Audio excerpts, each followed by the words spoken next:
Bonsoir,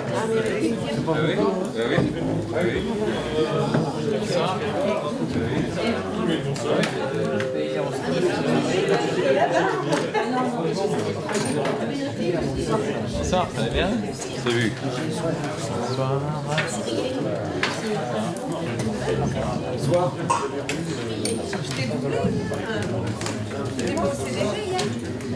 Bien, écoutez, j'ai quelques excusés. Tout d'abord, Madame Pias Guérinel, Monsieur Yves Josse, et par Patrick Peclet, voilà. Jean-Yves Lally, de Saint-Brocélian, Monsieur Jean-Marc Dugaud, qui est délégué titulaire à PRML Communauté, Philippe Lois, délégué titulaire à PRML Communauté, et Denis Tréorel, délégué titulaire tué par Marie-Vonne Guibaud, que j'ai eu tout à l'heure. Oui, voilà. Alors, les excusés également, bon, parmi les personnes associées, Madame Jourda, Michel Aousta, de la Chambre des métiers. Alors, on a un ordre du jour qui est assez complet, effectivement, mais qui fait largement. Je tiens également à saluer le président du Conseil du développement, ici présent. Merci Michel d'être présent ce soir. Alors, un ordre du jour qui fait largement la part au débat avec le projet d'intégration des missions tourisme au sein du PETR. Il y a encore sur le bilan à mi-parcours de notre enveloppe régionale, on en a parlé tout à l'heure dans le cadre du contrat de partenariat. On aura un temps d'information également avec une présentation de la candidature du PETR pour le portage de l'EAS, secteur Est-Morbihan. Mais aussi une présentation du déroulement de l'enquête publique, de l'élaboration de SCOT, qui se tiendra au cours du mois de septembre 2018. C'est juste la présentation de comment la modélisation de l'enquête publique. Et on terminera par un projet de changement des statuts du PETR, conséquence directe du projet de portage de l'espace autonomie senior, et qui n'attire pas grand débat, j'imagine.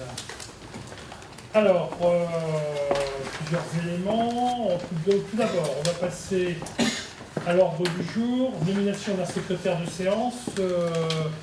On a mis deux noms, soit Daniel Webb, soit Josiane Denis. Ou pas dans des ordres. Les deux sont là. Daniel, tu es d'accord? Daniel, il est d'accord. Donc, pas d'opposition à ce que Daniel Webb soit nommé des secrétaires de séance. Ensuite, délibération prise par le bureau au cours du second trimestre 2018. Alors, vous les avez concernant, je ne sais pas s'ils ont bien été notés, information, délibération. Vous les avez sous les yeux, hein, celle du 25 avril 2018 dans le bureau. Vous avez quelques éléments concernant les finances sur les subventions de leader, ainsi que du contrat de partenariat, des éléments de ce genre, et des participations à l'animation territoriale de santé et au pays touristique juste à Brocéliande. Le SCOT, l'avis sur le projet de modification du PLU de Malais 3 et sur des ressources humaines, accompagnement des ressources humaines dans le cadre du projet d'intégration des missions de PTOP au sein du PETR, centre de gestion Morbihan. Sur la réunion du 30 mai 2018, nous avons quelques éléments concernant l'EAS, le projet de santé, le tourisme, désignation d'un candidat pour l'Assemblée générale au sein du comité régional de tourisme qui a été fait et qui a été désigné, c'est Yves Josse, d'ailleurs, qui a été désigné. Comment? C'est bien ça, Yves Josse.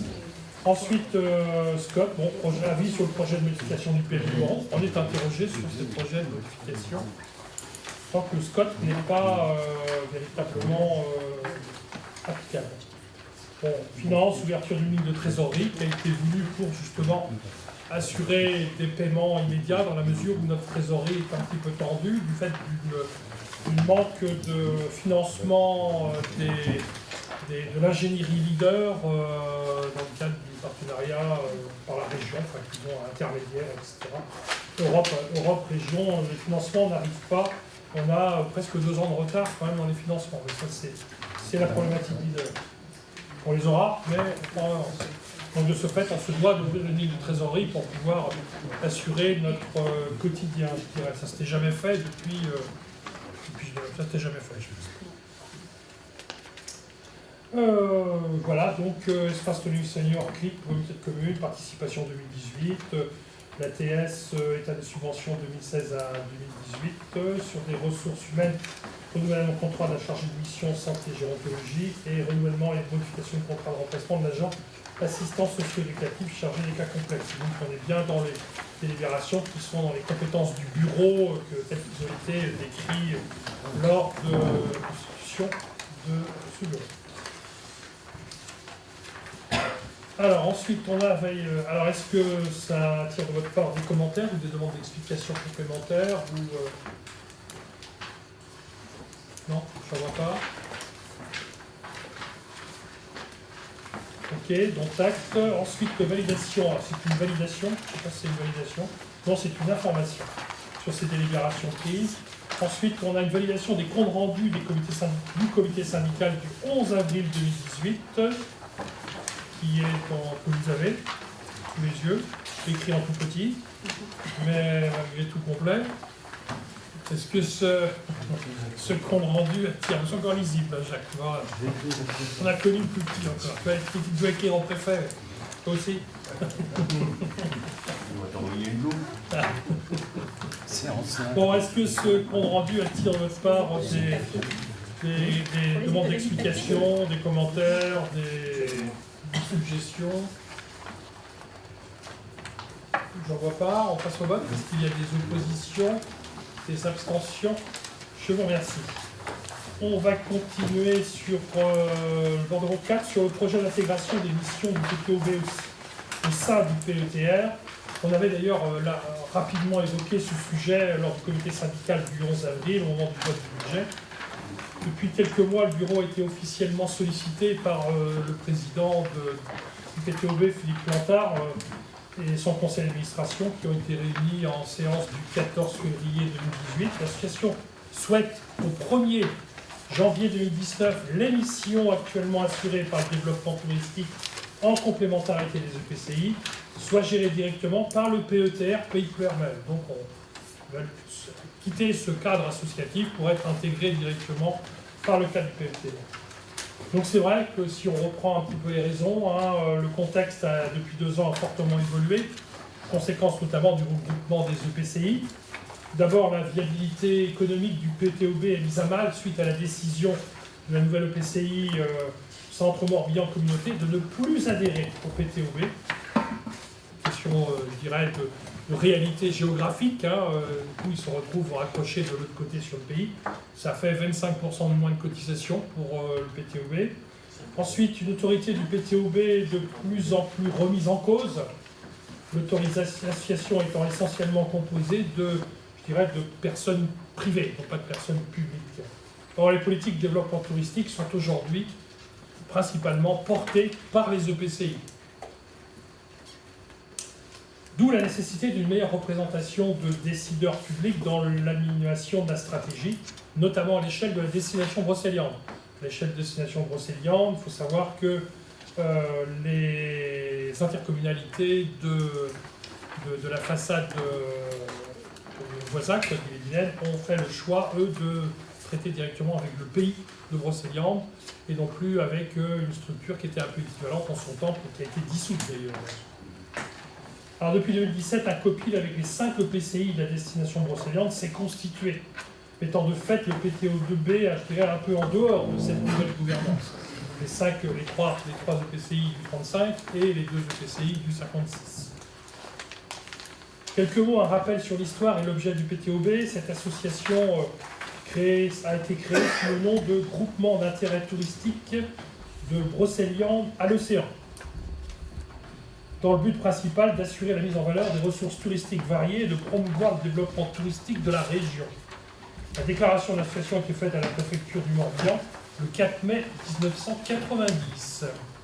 De son côté, le syndicat mixte Centre-Est Morbihan, qui regroupait 53 communes dans la zone d'action de l'association, a signé le 21 février 1995 une convention de pays touristique. Et au terme de cette charte, le pays touristique avait pour mission de contribuer notamment à l'aménagement et au développement de l'offre touristique, à l'organisation de la production et de la valorisation de l'offre touristique, à l'animation touristique locale et à l'organisation de l'accueil et de l'information touristique, notamment en liaison étroite avec les offices de tourisme. également comme mission à la promotion de l'offre touristique et sa commercialisation dans le cadre des actions menées par les comités départementaux du tourisme et le comité régional du tourisme, et également de procéder à l'observation de l'économie touristique locale.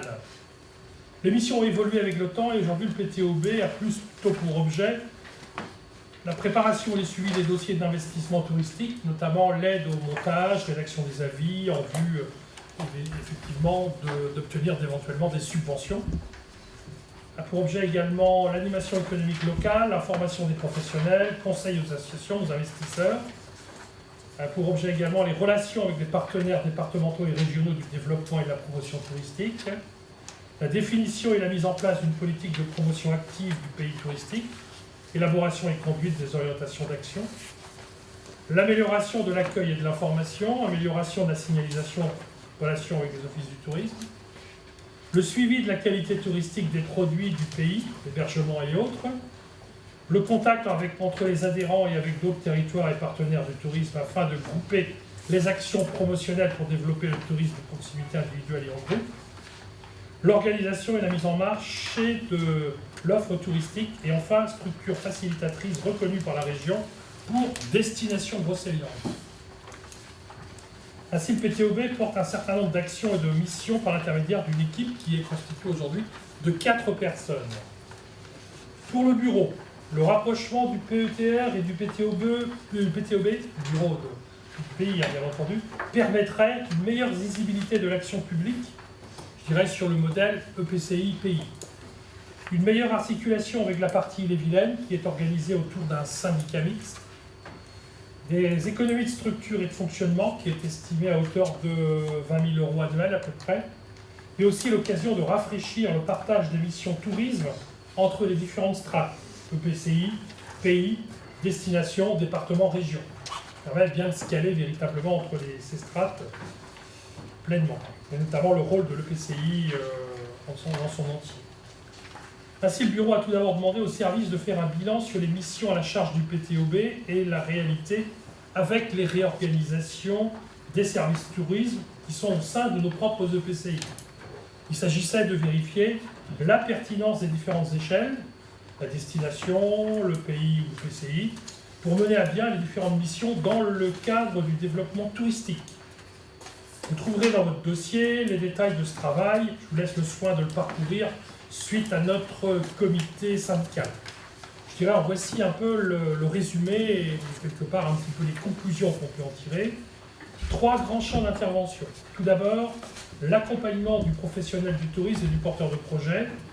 Aujourd'hui, tout le monde s'accorde à identifier l'Office du tourisme comme porte d'entrée unique pour les professionnels. Il s'agit désormais d'une mission pleine et entière pour les EPCI. La communication et la promotion est en revanche une mission portée à l'échelle de la destination depuis maintenant quelques années. Ainsi, il n'existe plus qu'un seul site internet pour l'ensemble du territoire.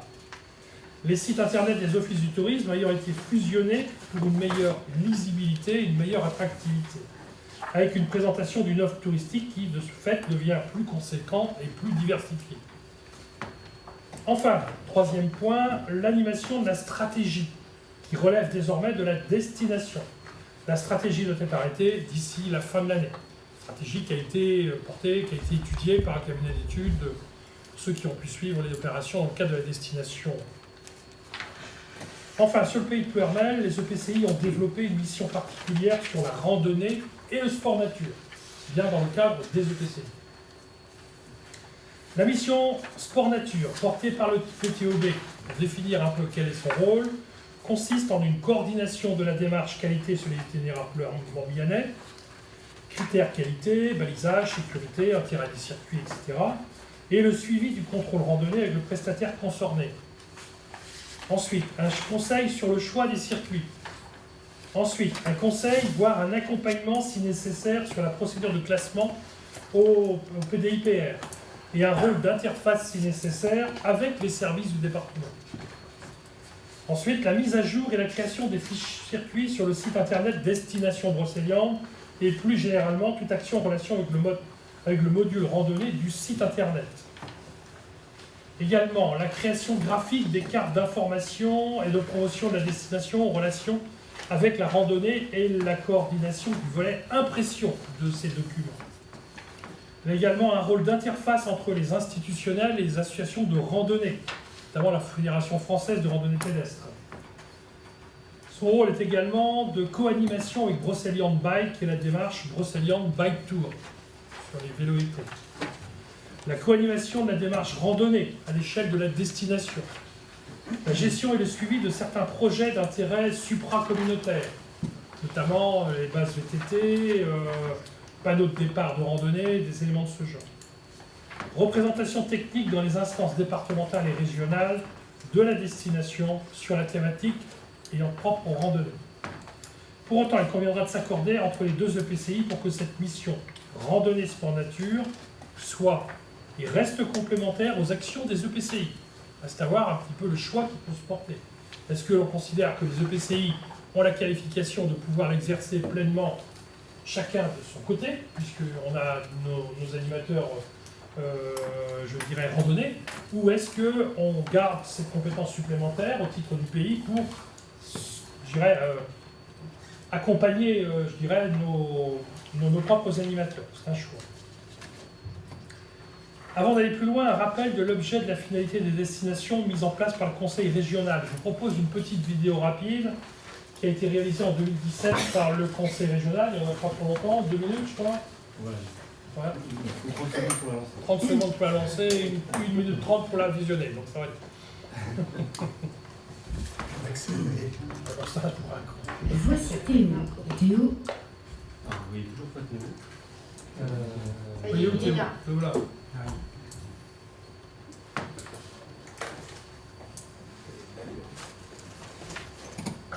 aime la Bretagne. La Pointe du Raz, les alignements de Carnac, le golfe du Morbihan, Brocéliande, Saint-Malo, ces hauts lieux bretons éveillent son âme de voyageur. À pied, à vélo, sur l'eau, différents moyens s'offrent à Théo pour découvrir la Bretagne. Pourtant, aujourd'hui, les limites administratives peuvent perturber Théo dans la préparation et la réalisation de son voyage. Les offres et les informations peuvent parfois manquer de cohérence. Afin de remédier à cela, l'observation des flux touristiques a permis de dessiner 10 bassins de fréquentation et de consommation touristique à l'origine des 10 destinations touristiques de Bretagne. Cette dynamique régionale vise 5 objectifs. Placer Théo au cœur de la réflexion afin de mieux répondre à ses attentes.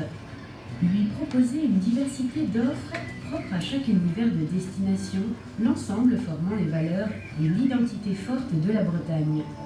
L'inviter à découvrir ce qu'il n'aurait pas pensé voir.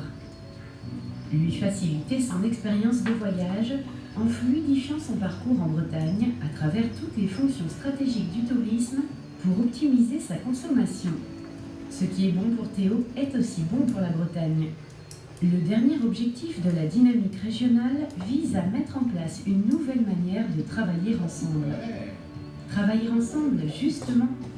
Au sein de chaque destination, l'objectif est de rassembler autour de la table les acteurs publics, parapublics, privés et associatifs, qu'ils soient hôteliers, restaurateurs, guides nature, transporteurs, etc.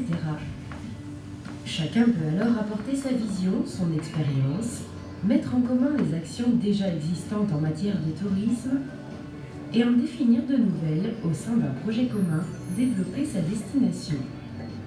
Bref, un échange constructif coordonné par des structures dites facilitatrices dans chaque destination, aboutissant à une stratégie intégrée de développement touristique optimum.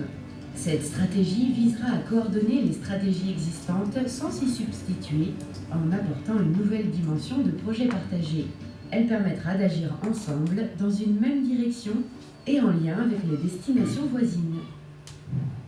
Mais une fois qu'on a défini la stratégie, qui fait quoi? Les actions émanant de la destination pourront être mises en œuvre par les acteurs publics et privés au sein de cet espace de consommation touristique. Les structures facilitatrices pourront se voir confier les actions transversales qui créent du lien entre plusieurs territoires ou acteurs de la destination. Les départements et la région pourront être maîtres d'ouvrage des actions qui impactent plusieurs destinations, soit à travers leurs compétences, soit compte tenu de l'échelle pertinente de certaines thématiques. C'est l'ensemble de ces actions qui permettront à Théo de voyager à travers la Bretagne d'une manière fluide et évidente, avec une seule envie, celle d'y revenir encore souvent et de découvrir la richesse des 10 univers bretons. Ok. Bon, vous avez tout compris. C'est à une destination. Alors, le territoire de la destination de Brocéliande, comme je disais tout à l'heure, est constitué de 5 EPCI, 3 sur le côté 35 et 2 sur le côté 56. Saint-Main-Montauban communauté, Montfort communauté, Brocéliande communauté, et chez nous, de Luz à Brocéliande communauté et Plouermel communauté.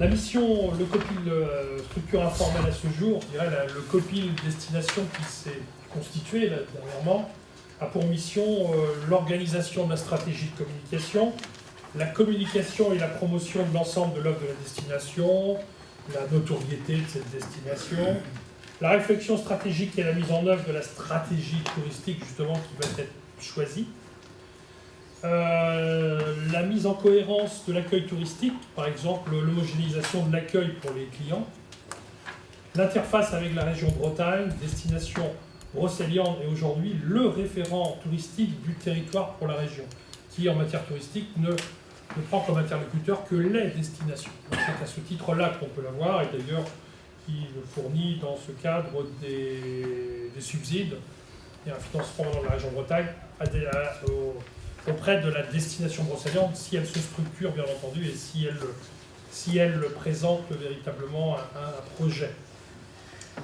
Ainsi, dans cette perspective d'intégration des missions du PTOB au sein du PETR, le bureau propose la création d'une ingénierie mutualisée, cette fois, avec la partie brétilienne, pour assurer 2 champs d'intervention. Dans cette ingénierie mutualisée, on pourrait travailler sur la communication et la promotion, comme aujourd'hui, je dirais, il n'y a pas de changement véritable, c'est dans ce sens-là, et l'animation de la stratégie, ce qui est vu directement sur la convention DB, destination Brocéliande. Donc, communication, le numérique, l'association publication et stratégie, animation, développement. Voilà les grandes missions sur ce développement, sur destination Brocéliande.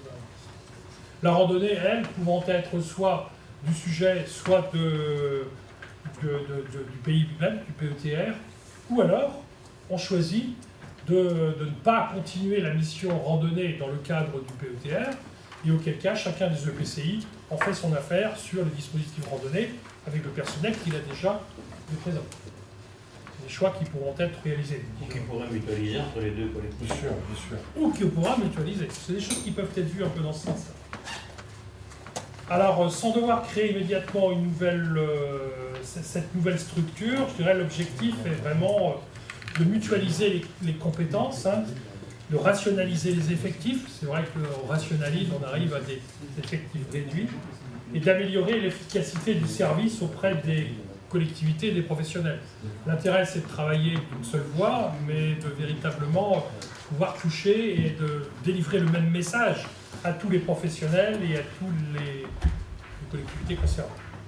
Cette proposition qui va nécessiter un échange avec les 3 EPCI d'Ille-et-Vilaine, et ce sera notamment l'objet du COPIL destination du 5 juillet. On aura l'occasion d'échanger. On aura certainement l'occasion d'échanger avec la responsable du pays 35 de Brocéliande fin de semaine, puisque je dois la voir lors de la session de la région, pour parler de ce sujet-là. On a prévu de parler de ce sujet. Dans cette perspective, et considérant que les missions du PTOB doivent être transférées au PETR au 1er janvier 2019, vous êtes bien d'accord, le PTOB cesse son activité en tant qu'association au 31 décembre. Donc il faut que les missions doivent être transférées au PETR. On doit valider le transfert des agents et autres charges et responsabilités lors du prochain comité syndical d'octobre. Aujourd'hui qu'on va le décider, mais je tenais à vous en faire part, et on aura l'occasion justement de retraiter. Ça voudra dire quoi? Ça voudra dire que sur les 4 agents, on aura à savoir, sur les 4 agents, on sait très bien qu'on a déjà comme renseignement qu'il y en a au moins un qui s'en va. Le directeur a décidé de voler sous d'autres cieux, d'essayer autre chose, il s'en va. Son choix, un homme de grande qualité, que louer ses mérites et ce qu'il a pu faire au titre du PTOB. Il fait un choix différent, il s'en va.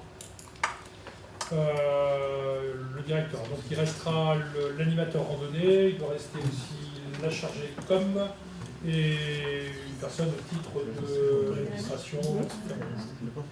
3 personnes. Donc restera, on aura à choisir effectivement qui on garde, qui on ne garde pas. Quand on dit qu'on peut garder tout le monde, ou pas, hein, ce seront des choix qui seront à voir, auquel cas il y aura une gestion à avoir directement avec le PTO. À mon avis, ce qui va se porter, c'est savoir les randonnées, comment on s'y prend, est-ce qu'on continue sur le même modèle avec cet agent sur le PETR, ou est-ce qu'on le prend directement en direct au titre des EPCI avec, pourquoi pas, des conventions communes, reste à voir, enfin disons, ce sera, je dirais, des choses à traiter dans nos propres effectifs. C'est plutôt dans ce sens-là qu'on pourra l'entretenir. Voilà.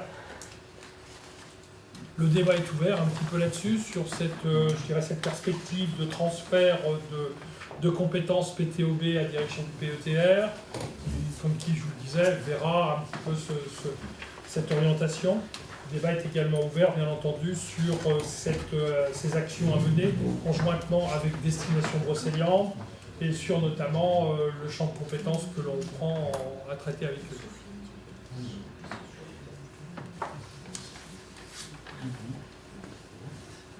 Ça n'a pas l'air de vous intéresser forcément.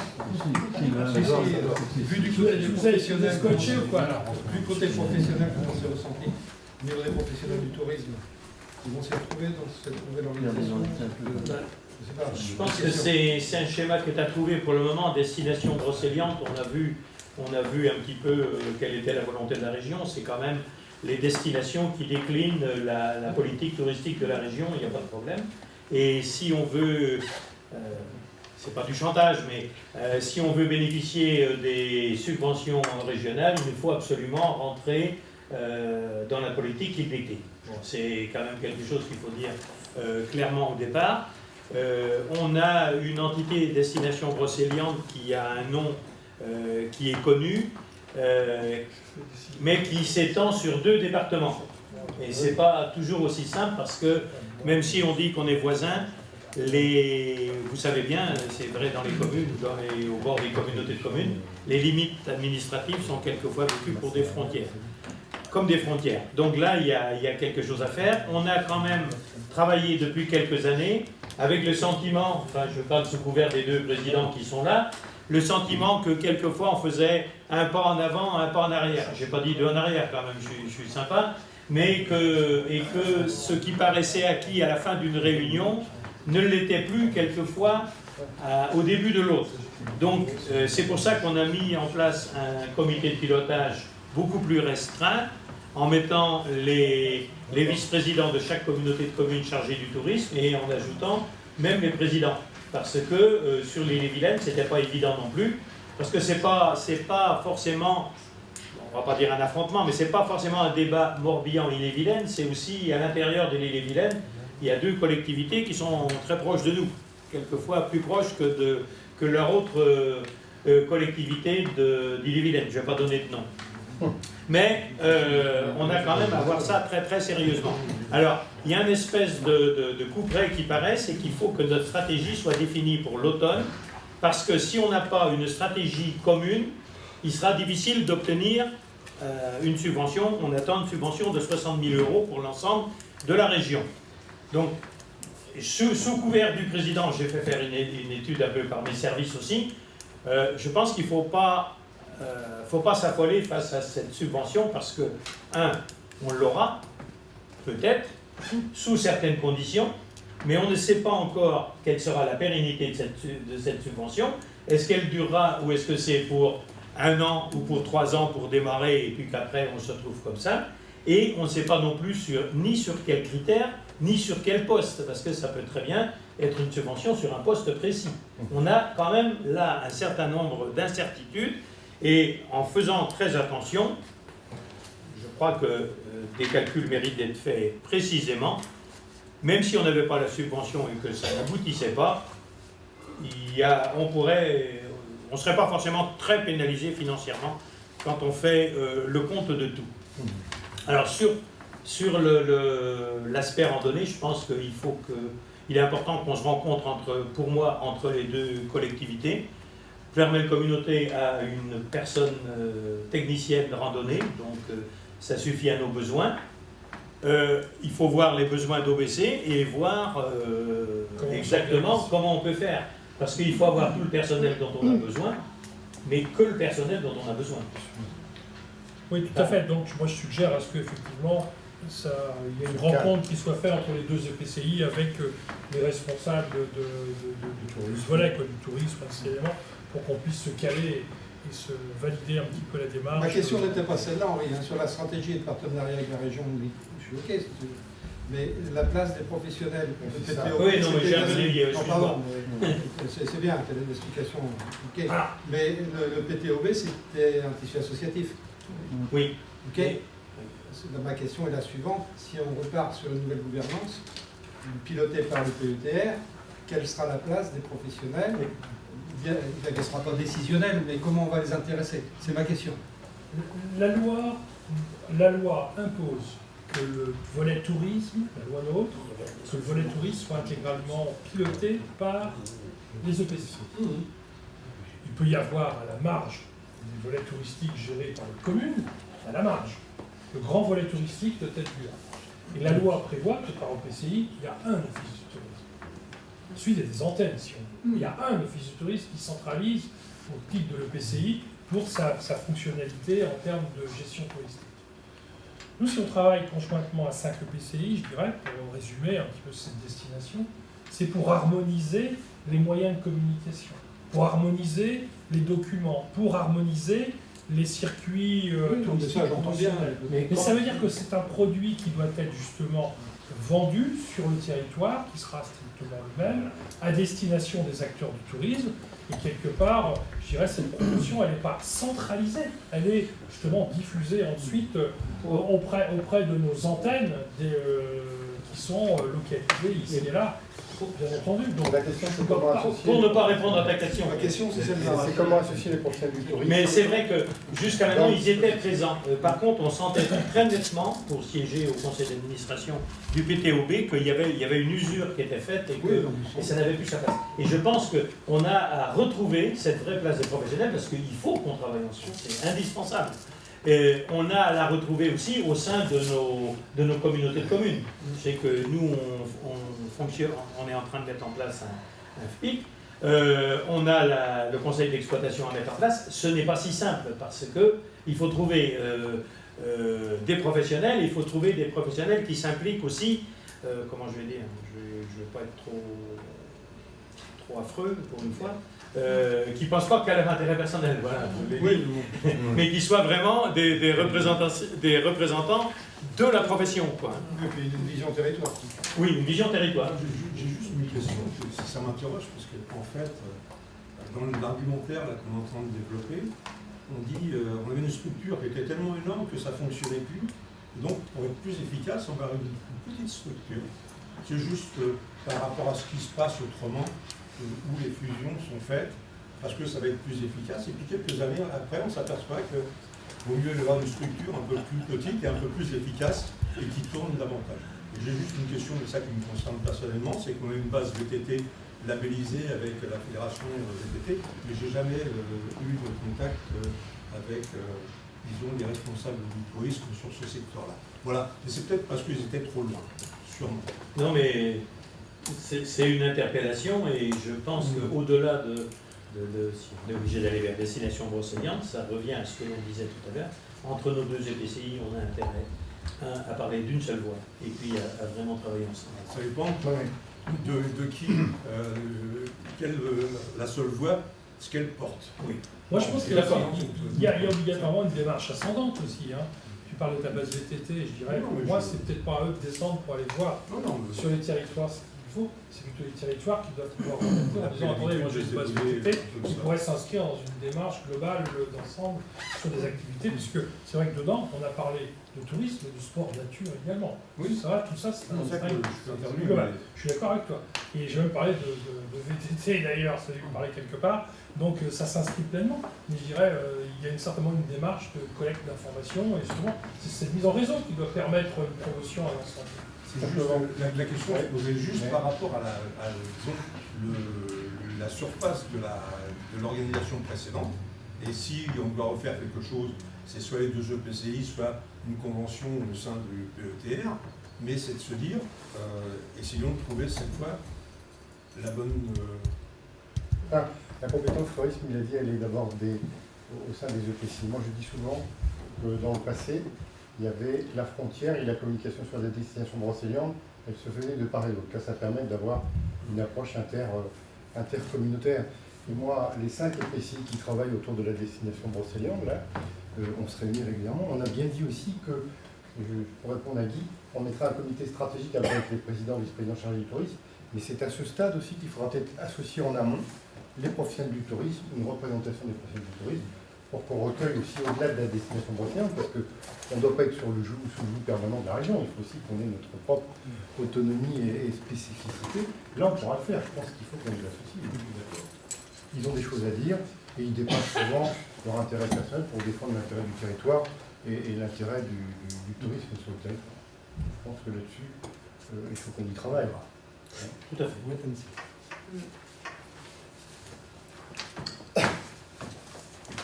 Je sais que la rationalisation, c'est quelquefois un peu compliqué, mais l'esprit est justement de faire, d'essayer de faire Mais quelque entre l'esprit et la réalité, il y a souvent Ouais, tu sais, au grande distance. titre du PTOB, il sentait qu'il avait atteint la limite. C'est pour avoir échangé avec le président, que je connais bien, quelque part, c'est pas aller à l'encontre. Oui, ils ont fait un très bon boulot. Mais à un moment donné, il dit on a touché la limite, c'est effectivement pas bien dans les relations. On voit bien que même aujourd'hui le tourisme, on voit l'axe région EPCI, qui est l'axe vrai. Donc la compétence tourisme, c'est la compétence du EPCI, donc c'est la région qui s'en occupe, et la région elle dit moi je connais que les destinations. Et dans les destinations, tu vois, j'ai voulu mettre l'acteur PTOB comme pour le principal au titre de la destination brocéliande. Ils ont un peu violenté, quoi, parce qu'ils avaient viré leur association, parce qu'ils avaient perdu, eux disaient avoir perdu complètement la main, la gouvernance sur quoi que ce soit, donc ils avaient décidé de dissoudre l'association sur le secteur 35. Alors, ils regardaient d'un drôle d'œil en disant finalement c'est une nouvelle association, mais cette fois au niveau du département du Morbihan qui va. Et en plus, le PTOB avait un rayon d'action qui allait jusqu'à Beau, ils avaient du mal à comprendre un petit peu ce qui se passait. Bon, là, la réduction du champ d'action fait que c'était un peu plus. Les relations avec les dividendes, enfin, je pense à une communauté en particulier, ne sont pas toujours simples. Ça c'est beaucoup assez. C'est assez new. Beaucoup bien. On a entendu les relations depuis entre nous, hein, d'ailleurs. Ça marche. On se voit et c'est mieux. Et je pense que Yann Corrélec, pour ne pas le nommer, a été quand même dans la mise en place et la réflexion destination brocéliande. Il a en même temps été moteur, modérateur et fédérateur. Je crois que, je peux dire heureusement qu'il était là.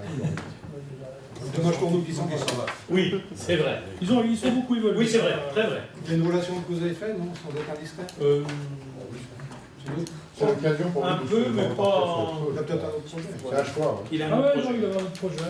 C'est inutile de vous dire que On ça a été un plaisir pour le regarder, parce que je trouve que c'est regarder. quelqu'un de grande valeur. Il n'y avait aucun souci là-dessus. Mais non, c'est lui qui ne souhaitait pas faire ce choix. Parce qu'il a d'autres projets. La vie, il faut pas avoir plusieurs projets, malheureusement. Ok, sur ces éléments. Le débat suffit, monsieur le directeur. Affaire à suivre le 5 juillet, effectivement, où on aura notre copile. Alors, en copile sont présents Henri, Yves Joss, toi et moi. On est à 4 présents pour mémoire. Non, 6. 6. Ouais, il y a Ah, deux, le nôtre. deux, Ah, deux. bon, alors, Monsieur Doigt, ouais. et Philippe. Quoi. Fâché avec les maths. Vous avez intérêt à défendre votre place parce que je regarde. Bon, ouais, Yves, Gaël. J'ai déjà oublié. Oh, il y a un changement, je vais prendre une carte. Pour l'instant, même moi, je me souviens, qu'est-ce que ça fait? Très bien, donc sur ce sujet, bien, on va passer à la candidature d'Espace Autonomie Senior. Je vais passer la parole à Heidi Folliard, hein, directement. D'accord. Merci. Ok. Merci. Donc, je vais démarrer le schéma départemental. Vous allez laisser parler ou pas? Et voilà, C'est bon. Le schéma départemental de l'autonomie a été Pas voté l'OS, c'est l'OS. en décembre 2017 avec un axe sur la reconfiguration des espaces autonomie. Avant, comme vous le savez, nous avions l'espace autonomie senior Pays de Ploermel. Ainsi, notre territoire fusionne avec celui du sud-est. Donc, nous descendons plus bas, couvrant Ploermel communauté, Oust-à-Brocéliande communauté, Questembert communauté, Arc-Sud-Bretagne et les communes de Camouel, Ferrel et Pélestat. Nous agrandissons. L'espace autonomie senior au 1er janvier 2019 poursuivra son accompagnement auprès des personnes âgées de leur entourage, mais aura aussi une nouvelle mission de premier accueil auprès des personnes handicapées ou en situation de handicap. Donc il faut préciser que les EAS Ploermelais et Sud-Est répondent aux objectifs du département, puisqu'en 2016, nous faisions 42% de l'activité des EAS du département, à nous seuls. Le service est connu et reconnu par les usagers et les professionnels. Aussi, le PETR, nous nous sommes portés candidats et nous avons déposé, le dossier a été déposé vendredi dernier auprès du département suite à la validation en bureau du 30 mai. Cette candidature a été travaillée en étroite collaboration avec les élus du Sud-Est. Il y a eu un courrier de signé des 4 PCI et des 3 communes démontrant cette co-construction qui a donc été ajoutée au dossier. Il démontre tout l'intérêt des élus dans ce projet. Cependant, il a été souligné par tous la nécessité de développer un projet, mais certes de proximité, mais également de qualité. Nous ne voulons pas d'un projet espace autonomie senior qui va de Ménéac à Pénitin pour avoir des choses moins bien ou de moins grande qualité pour les personnes âgées. Estimant que le nombre, justement, d'équivalents temps plein de personnes dans ce service indiqué dans l'appel à candidature, puisque dans l'appel à candidature, on nous donne un chiffre de personnel dont nous ne devons pas dépasser. C'est un peu comme les CEPOM pour les EHPAD. Vous avez droit à tant de personnes, vous n'avez pas droit à plus. Donc ça ne permet pas, pour nous, on a estimé, il y a eu des estimations qui ont été faites avec les services, la continuité d'un service comme celui d'aujourd'hui. C'est pas possible puisque nous gardions le même nombre de personnes pour avoir un territoire 2 fois plus grand. Donc, il y a une variante qui a été proposée au département afin de nous permettre d'avoir ce service de qualité sur notre territoire. Nous défendons cela. Nous voulons un service de qualité, mais bien sûr, nous devons avoir plus de personnel et non pas, nous refusons ce qu'ils nous proposent. La commission aura lieu le 5 octobre, commission de choix pour qui va porter cet espace autonomie senior, puisque nous sommes en concurrence, je ne sais pas, ou partenaire, je ne sais pas comment on peut le dire, avec la PTA, hein, la plateforme territoriale, c'est ça, d'appui. Voilà, donc il restera alors peu de temps, justement, entre la décision du département, où le candidat sera sélectionné, et l'ouverture du service qui doit être fonctionnel au 1er janvier 2019. Parce que ce qu'il y a là, c'est que bien sûr, si nous sommes retenus, nous devons nous organiser pour mettre en place, mais déjà, ça fonctionne. Mais si nous ne sommes pas retenus, ça veut dire que dedans, nous avons un personnel, nous avons des êtres humains. Et voilà comment fonctionne. Alors, juste d'un côté pratique, commission aura lieu le 5 octobre pour un grand oral. Oui. On sera présent, bien sûr. Oui, bien sûr. Donc, on va les défendre. J'ai bloqué ma journée. Mais il avait été dit d'ailleurs dans la présentation, qui arrive à nous présenter, oui, mais elle va le présenter. En préalable, je vais dire, il avait été dit que la décision devait être prise, serait donnée avant le 6 octobre, donc pour le 5, quoi. Mais c'est le grand oral, c'est le 5, ce qui fait qu'on n'aura pas la décision. Ce qui fait que nous, on a programmé un comité syndical la semaine qui suit. Oui, c'est ça, oui. Pierrick. Parce que, évidemment, quelle que soit la décision, si on est pris ou qu'on ne soit pas pris, on aura certainement des décisions à prendre, qui seront à valider, notamment sur des ressources humaines et des éléments de ce genre. Dans la mesure où on ne sait pas si on est retenu parce qu'on n'aura pas la réponse, on s'interroge sur la date du comité syndical qui risque d'être repoussée à ce titre-là. J'ai interrogé hier le directeur de cabinet de monsieur le président du conseil départemental pour lui demander et aller se renseigner sensibilisé par ma demande, effectivement. Donc j'attends son appel pour savoir à quelle date on est sûr d'avoir une réponse. C'est oui ou c'est non. Et de façon à ce qu'on puisse s'organiser véritablement sur notre comité syndical qui s'en trouvera pour prendre les décisions qui vont. Voilà. C'était juste une petite information intermédiaire. Je te laisse continuer. Non, maintenant, Karine va nous présenter donc un schéma, disons, quelque chose, une synthèse assez rapide, puisque vous avez tout le dossier aussi. Hein. Oui, donc là, vous avez la carte du territoire, du nouveau territoire qui va devenir à Capelletin. On a appelé Est-Morbihan dans la candidature. Et donc là, vous avez les plus de 75 ans. Donc, plus 15%, les plus de 75 ans par commune, c'est en vert foncé. Et en vert, c'est les moins 9%, en fait, les plus de 75 ans par commune.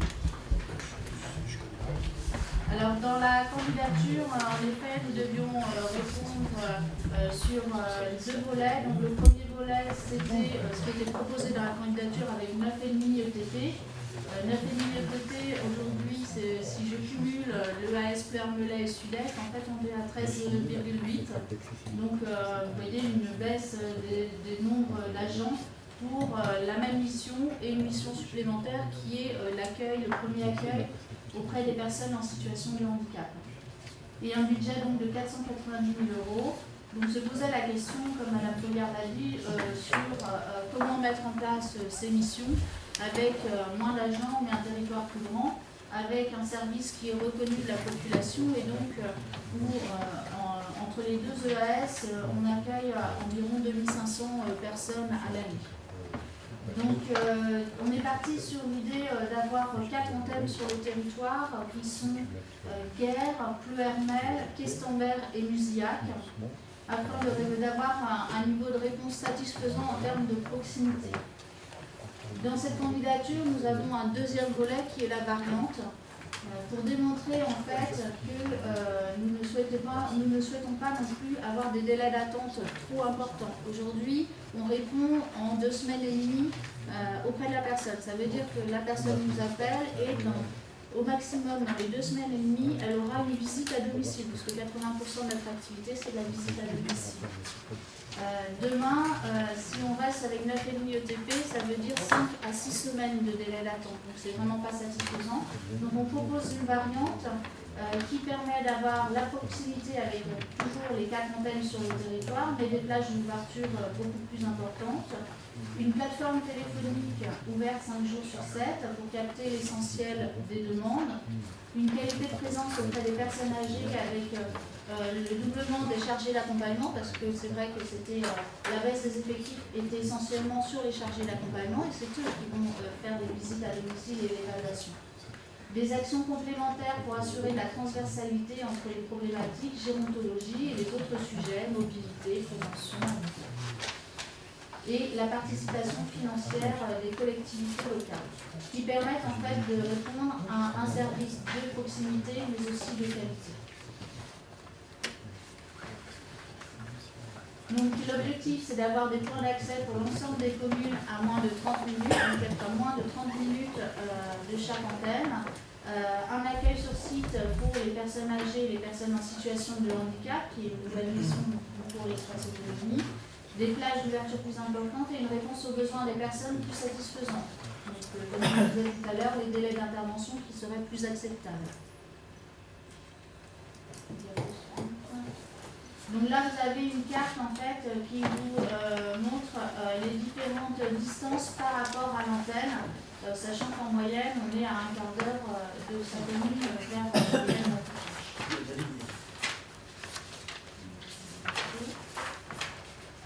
Nous sommes partis sur le critère des plus de 75 ans pour les jours d'ouverture qui concernent en fait le chargé d'accueil. Le chargé d'accueil ira sur ces sites pour proposer en fait sur rendez-vous des temps en fait avec les personnes âgées mais aussi les personnes en situation de handicap. Donc pour un premier niveau d'information qui ne nécessite pas forcément une visite à domicile. Et nous avons pris ce critère des plus de 75 ans car c'est le critère qui était retenu dans l'appel à candidature par le département. Donc ce qui donne que sur Pleuhermel, 2 jours de présence, 3 jours de présence, pardon. Guerre, on est sur 2 jours et demi. Questembert sur 1 journée et demie. Et Musillac, on est sur 2 jours. Ça permet d'avoir une ouverture téléphonique de 23h30 par semaine et une ouverture d'accueil physique de 63 heures par semaine en cumulant du coup les différents points, les différentes antennes. Donc là, vous avez un exemple de comment ça s'organise. L'idée, c'était avant tout d'avoir vraiment une plateforme téléphonique pour répondre à un maximum de personnes. Il faut savoir qu'aujourd'hui, si je cumule entre l'EAS Pleur-Melay et Sud-Est, on est à 80 appels par jour. Donc l'idée, c'était vraiment d'avoir ce premier niveau d'information avec une fermeture le mardi matin pour les réunions d'équipe. Et donc, vous avez les différentes antennes où le chargé d'accueil sera présent pour les visites. Et il s'occupe aussi de la gestion de la cantine, qui est la gestion des places en établissement. Donc la plateforme téléphonique, elle permet d'avoir une réponse directe à une demande de renseignement ou à une orientation vers un autre service. Si le dossier est connu, ça permet de transférer vers le professionnel demandé pour une prise de rendez-vous. Je reprends mon diapo. Pour un dossier inconnu, donc, nous devrons utiliser une grille de repérage de fragilité.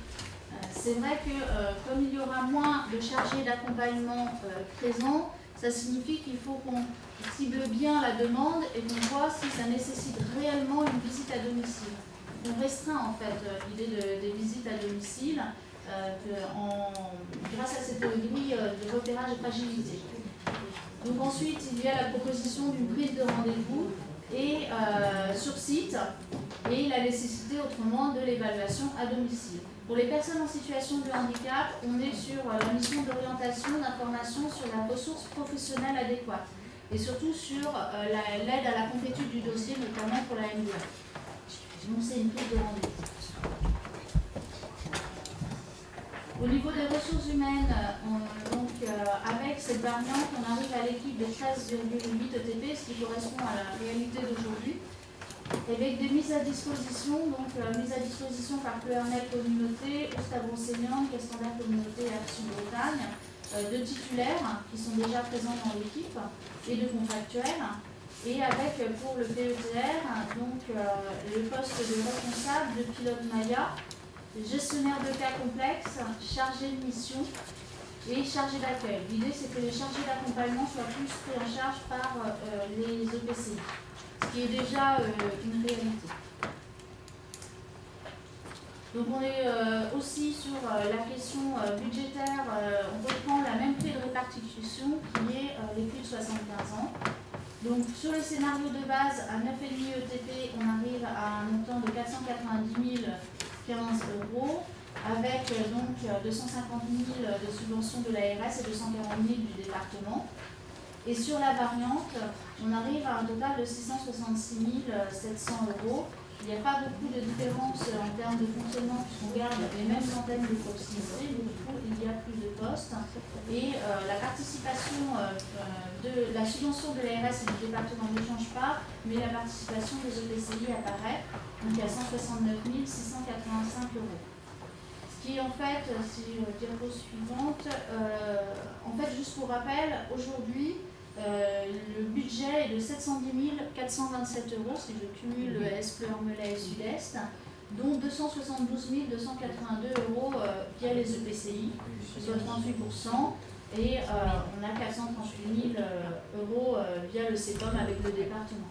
Donc en fait, il y aurait une baisse de la participation des EPCI. Environ 100 000 € pour un service de meilleure qualité. Oui, c'est surtout cela qu'il faut retenir. Et de comment? Mais pas de proximité. La proximité, c'est surtout des visites à domicile. C'est surtout des visites à domicile, puisque les gens viennent, mais 80% de notre activité, oui, voilà, c'est de la visite à domicile. Et les gens qui viennent auprès de l'Union, c'est le dernier bilan, je crois que c'est surtout les familles ou autres.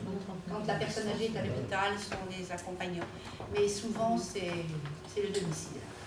Moi, j'ai fait de la visite à domicile avec une chargée d'accompagnement qui était là avant, pour voir comment ça se passait. Et c'est vrai que c'est beaucoup de temps, parce qu'il faut que la personne soit aussi disponible, à l'écoute, et c'est pas facile d'aller au domicile des gens, ça prend beaucoup de temps quand même. Ça prend énormément de temps. Mais bon, si nous ne sommes pas retenus, je ne sais pas comment on fera la PTA, parce que pour l'instant, il n'y a pas de personnel. Une reprise. Oui, bien sûr, une obligation de reprise, mais bon, avec combien? Ouais. Voilà. Comment? Pas d'obligation de reprise, parce que c'est une association. En fait, dans la candidature, il y a C'est une association. une obligation de reprise. Un point sur 200. C'est une association, c'est ça? Ouais.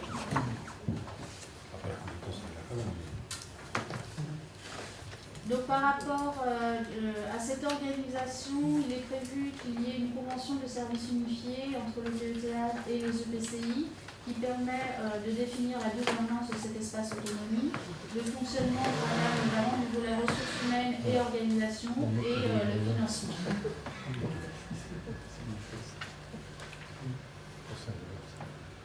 Je ne sais pas si vous aviez des questions.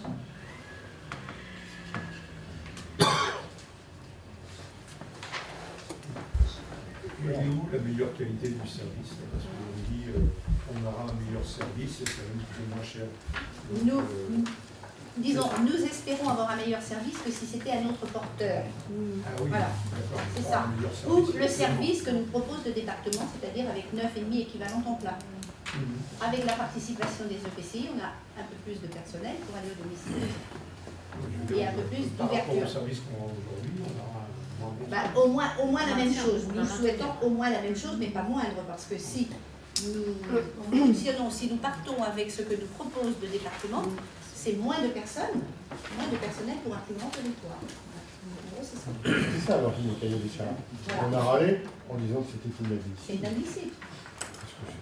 C'est vrai, je tiens à rappeler qu'on n'était pas candidat à ce genre de choses, on n'était pas volontaire. C'est eux qui ont lancé Non, le je suis bien Que nous, on était pour assurer la continuité de ce qu'on faisait et qu'on trouvait qu'il marchait bien. On ne comprend pas pourquoi est-ce qu'on a demandé de changer une opération qui marche bien. Maintenant, on est tenu de rentrer dans ce cadre. Voilà. Mais la proposition que l'on fait est une proposition plus par rapport au cadre premier qui, lui, nous contraignait, je dirais, en termes financiers. On nous disait, on vous donne l'argent, vous n'aurez pas plus, vous n'en mettez pas davantage, vous avez l'argent assez. Et c'est là qu'on a dit, non, nous, on ne sait pas faire avec l'argent que vous nous donnez, il n'y en a pas assez, ça ne marchera jamais. Donc aujourd'hui, ils nous ont autorisé à faire une proposition, Une qui est variante. une proposition plus, Oui. mais avec notre argent. On met de l'argent supplémentaire pour pouvoir assumer une mission qui, à notre avis, doit pouvoir fonctionner sur le schéma que l'on présente, on ne le présentera pas, mais c'est une variante plus par rapport à celle qui, à l'origine, était voulue par le département et l'ARS. Et alors, Parce il y que au avait dé- une interdiction de Oh, cofinancement. voilà, c'est ce que j'allais dire. Au départ, Alors, il y avait vous voulez même pas de une interdiction de cofinancement par les EPCI. Donc la réponse était, on n'y va pas. Nous, on n'y va pas, c'est comme ça parce qu'on est sûr que ça On ne marche voulait pas. pas y aller, de ce Mais fait. il faut bien que s'occupe de la gériatrie quand même. À un moment donné, Non, mais je suis d'accord avec c'est toi. pour ça qu'on est allé. Depuis des années, un coup on nous dit c'est pas le clic, après Oui, c'est le c'est clic, ça. après vous mettez votre personnel à disposition du pays parce que c'est Oui. plus important. Aujourd'hui on invente tout. Mais Depuis moi, 2006, on fonctionne honnêtement, en avant et en en plus je vais en faire partie de la gériatrie, de l'intérieur. Mais moi, je veux dire, il faut quand même à un moment donné, disons, je trouve que c'est surprenant ces changements de position sans Mais c'est, Non, mais moi quand je on... m'interroge quoi, parce que à un moment donné dire on fait des économies sur le service public, bah oui évidemment, si on rend moins de services, on va faire des économies, c'est sûr. Hein, donc par contre on va remplir les cimetières, mais ça c'est autre chose. Bon, Ça coûte moins cher. c'est sûr, on vient de l'agrandir. Vous avez d'autres questions? C'est vrai qu'on a fonctionné en début 2006, on avait les relais gérontologiques des communautés communes. Et ça fonctionnait pas mal, on nous a demandé d'aller plus haut, on a refait. Et maintenant, c'est encore autre chose. On les a récupérés, on les a rend. récupérés. En prise en charge et en intervention. Mais il y a aussi des personnes qui pensent à des choses qu'elles ne maîtrisent pas complètement. Ah bah oui, c'est la technostructure des Non, mais partenaires. c'est géré, disons pas par les professionnels ou les élus du terrain, bien souvent. Ok, donc voilà, C'est ça. cette présentation, donc ça fait rapidement. Donc ce document qui fait quand même 150 pages, hein, vous n'avez pas la totalité, vous avez la suite moelle là. Moi, je tiens à remercier les techniciens du pays, disons, de l'EML Communauté, Bruce Cabrossélian, Musillac et tout, parce que tous les techniciens se sont associés pour écrire et bien, disons, préparer ce cahier des charges. Il y a eu un énorme travail de fait avec plusieurs réunions entre eux, avec toutes les personnes concernées du territoire. Donc aujourd'hui, on a une candidature qui tient la route, Voilà. c'est vrai. Alors après, c'est bien de les remercier, mais ça se trouve, si on n'est pas retenus, ils seront peut-être remerciés une deuxième fois. Nous souhaitons que non. On fait tout pour que Mais ce bon, ne soit pas le cas. Voilà. Et les communes qui étaient seules vont adhérer. Ah, les trois. Les trois. Ah, c'est bien. Ok, bon pour ce sujet. On continue sur l'aménagement, le SCOT, information sur l'enquête publique. C'est la présentation des modalités de l'enquête publique. Consultation des communes, EPCI et personnes publiques est terminée. La procédure d'élaboration va se poursuivre par une enquête publique qui se tiendra pendant un mois, du lundi 27 août au mercredi 26 septembre 2018. En note. Oui, mais ça dépend. De toute façon, j'espère que je n'ai pas besoin de prendre note et que l'information sera suffisante pour que tout le monde soit bien au courant que ça se passe. Je vous livre ici pour information le déroulement de cette enquête publique. Donc la commission d'enquête est composée de Mme Josiane Guillaume, président, ainsi que de Mme Christine Boss et Mme Sylvie Pulici-Esvan, qui sont membres titulaires. 3 personnes pour cette commission d'enquête. Le siège de l'enquête est fixé au siège du PETR, c'est rue Duval à Pleuhermel. La consultation du dossier d'enquête plus formulation d'observation pourra se faire pendant toute la durée de l'enquête au siège du PETR pendant des heures d'ouverture, ainsi qu'aux mairies des communes de Moron, Guerre, La Guessilly, Malétroit, Josselin, la Trinité-Port-Ouette et Pleuhermel pendant, bien entendu, les heures d'ouverture de la mairie. Pas de sens. Il sera également possible de consulter le dossier d'enquête en version électronique sur le site du pays, où il sera également mis à disposition un registre dématérialisé. Enfin, les commissaires enquêteurs organiseront 10 permanences sur le territoire pour rencontrer la population locale. Bon, les dates que je vais donner, elles ne sont pas complètement confirmées, mais bon, on s'oriente vers là. Elles demandent à être validées par les collectivités qui, elles, vont être en charge d'accueillir ces permanences. Donc ça va être à la ouverture et fermeture de l'enquête au siège du PETR le lundi 27 août de 9h30 à 12h30 et le mercredi 26 septembre de 14h à 17h30. L'ouverture et la fermeture de l'enquête, on a deux demi-journées. 2 permanences à la mairie de Pleuhermel le mercredi 5 septembre de 9 à 12 et le vendredi 21 septembre de 9 à 12. À Guerre le mardi 11 septembre de 15 à 18. À Moron le jeudi 30 août de 14 à 17. À Josselin le samedi 15 septembre de 9h à 12h. À Malétroit le jeudi 20 septembre de 9h à 12h. À La Guessilly le jeudi 20 septembre de 14h à 17h. Et la Trinité-Port-Ouette le mercredi 5 septembre de 14h à 17h. Voilà les propositions faites. Donc on va se tourner vers les mairies pour voir si c'est OK. C'est bien. De cette façon, en fonction de la disponibilité, bien entendu, de la commission d'enquête qui sera présente. C'est un mois. Un mois de procédure. En général, c'est une chose importante, ça c'est pas fini. C'est que c'est pas si important que ça. Et puisqu'on en est à l'enquête publique, on a eu un retour des communes qui se sont prononcées pour, qui se sont prononcées contre. Je suppose que tu as les chiffres. On a même une synthèse avec Et puis on pourra les encourager, les communes qui se sont prononcées, à intervenir dans l'enquête publique aussi. J'ai ici tout un recueil des délibérations reçues il y a quelques temps. Elles sont toutes pour. C'est pas incroyable. Comme quoi, tu vois, on tient des discours à l'Assemblée Générale et puis on vote différemment. On n'a pas du tout regardé. C'est pas la première fois, non? Oui. Mais tu fais un mensonge, non? C'est pour avec réserve. Non, il y avait pour les réserves, voilà, bien sûr. Une bonne réserve. J'espère que ça sera publié. Tout est public. Le registre d'enquête est public. Oui, non, mais Il y a la publicité qu'on a envie de faire et celle qu'on n'a pas envie de faire. Ok, sur ce, Scott, sur Pour ces... reproduire sur On a ce juste concept, ça, la présentation des modalités de l'enquête publique. Donc le débat n'est pas sur le fond, sur la forme. Le débat n'est pas clos. Le débat n'est pas clos. Il va commencer à... Ok, on continue la contractualisation. On va parler de l'évaluation à mi-parcours du contrat de partenariat du pays de Puervel, hein, c'est-à-dire où on en est, quoi. Je vous rappelle un peu le contexte avec la programmation des fonds régionaux du contrat de partenariat et on va faire un point sur l'avancement de la programmation.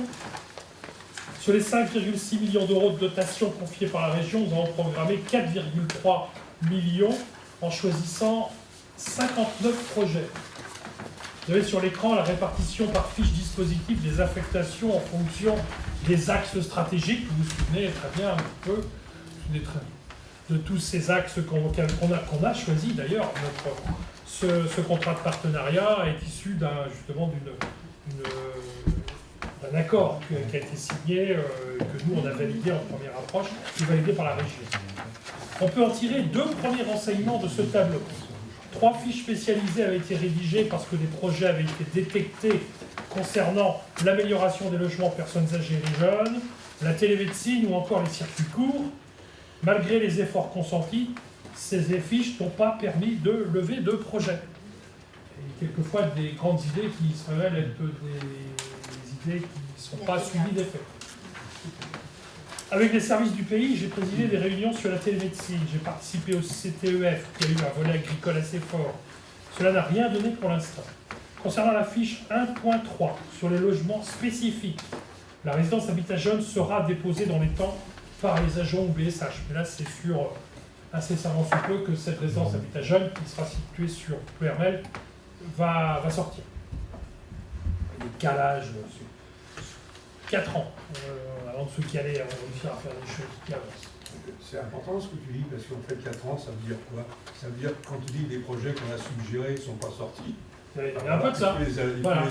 Non, mais c'est du calage véritable avec de l'accord financier, de l'autorisation, trouver les interlocuteurs qui vont bien.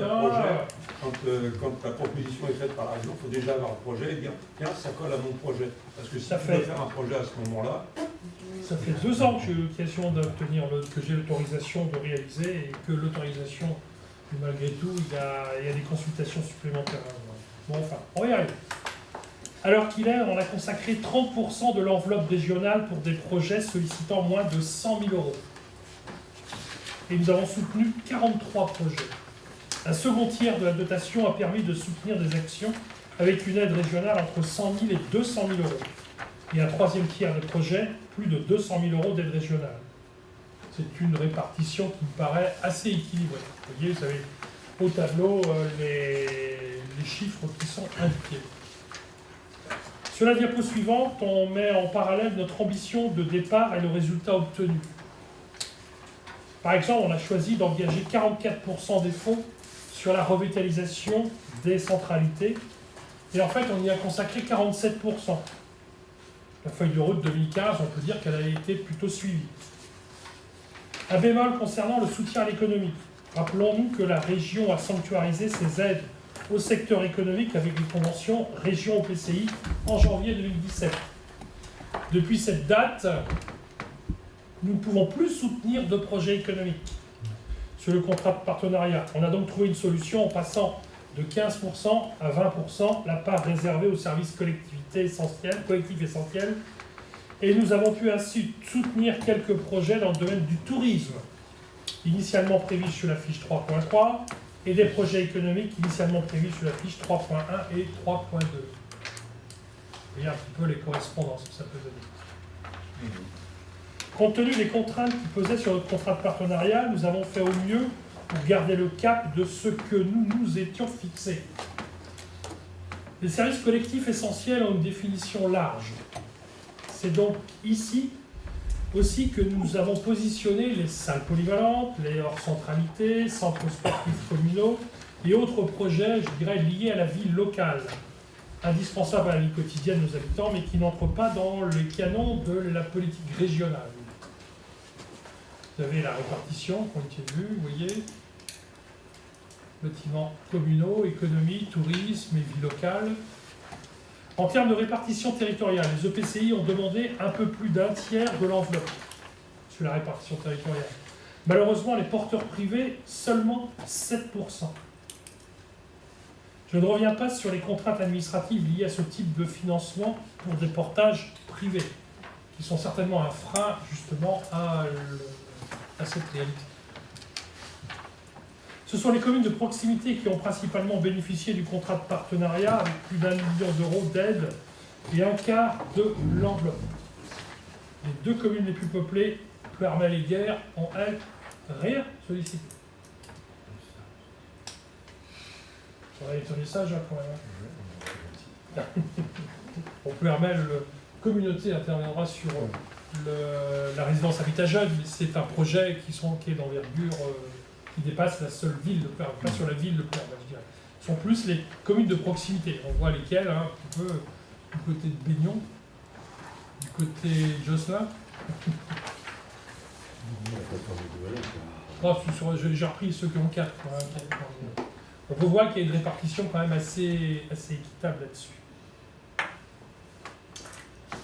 Alors, à ce jour, Ploërmel Communauté et porteurs de son territoire ont bénéficié de 53% de la dotation régionale avec 27 projets, pour 44% sur l'Oust-à-Brocéliande avec 30 projets.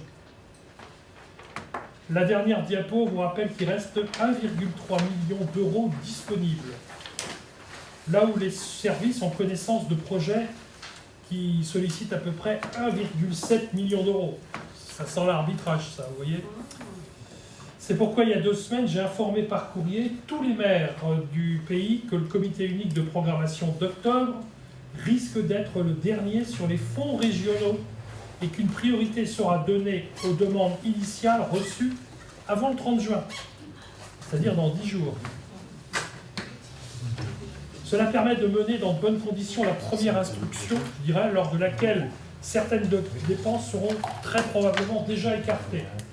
Mais pour autant, la sélection sera probablement nécessaire lors de notre réunion du comité unique de programmation d'octobre prochain.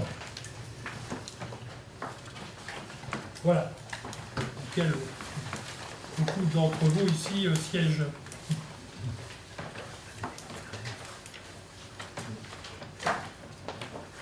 Des demandes d'intervention, des commentaires, des explications, Fabien. Juste une demande de précision à l'issue de programmation, quand les dossiers sont retenus et qu'il y a un avis favorable qui est donné, est-ce qu'il y a un écrit?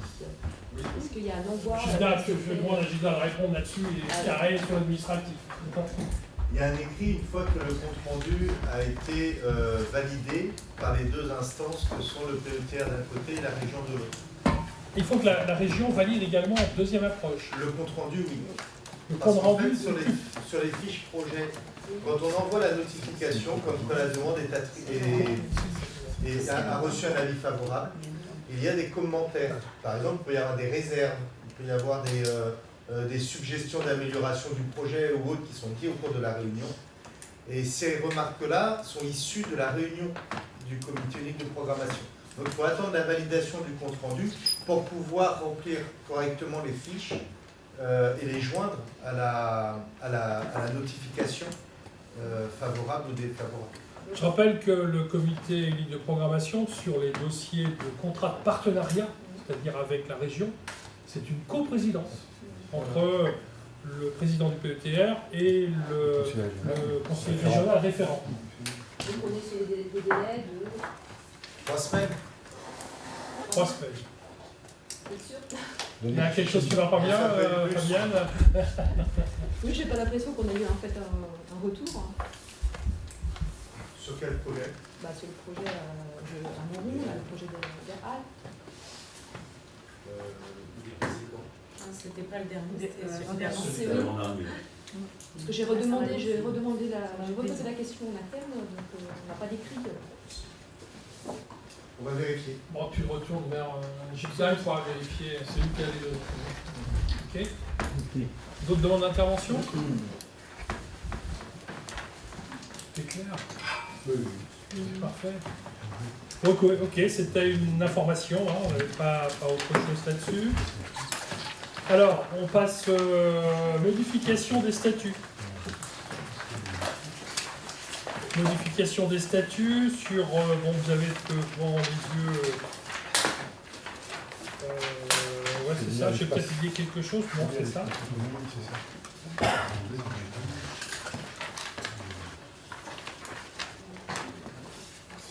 Modification des statuts, c'est lieu justement à la prise de... permettre au PETR de pouvoir exercer toute ou partie de ses missions en dehors de son périmètre d'intervention défini par les membres adhérents. En fait, on n'a pas voulu flécher strictement l'OAS. Bah oui, justement, On a pris une ligne plus généraliste. Si demain on doit pouvoir contractualiser avec d'autres, dans d'autres domaines, on n'aura pas à revoir des statuts, à repasser devant une modification de statut. On prend une ligne large qui va nous permettre de pouvoir traiter dans ce cadre-là. Mais bien entendu que de toute façon, le conventionnement avec l'extérieur passera par une validation préalable du bureau et ensuite du conseil, bien entendu, là-dessus. Mais cette seule ligne nous permettra. Bon, et puis en plus, il y a eu quelques. Bon, vous voyez bien, les rouges barrés, c'est qu'on enlève, les verts, c'est qu'on remet. Et on en a profité pour faire quelques ajustements, pour retirer le syndicat mixte, par exemple, on enlève, etc. Il y a eu un toilettage, c'est ce qu'on appelle un toilettage. Mais l'esprit premier de cette révision de statut, c'est bien rajouter cette capacité à exercer des missions en dehors de notre seul périmètre géographique premier. C'est bien ça, monsieur le directeur? J'ai rien oublié.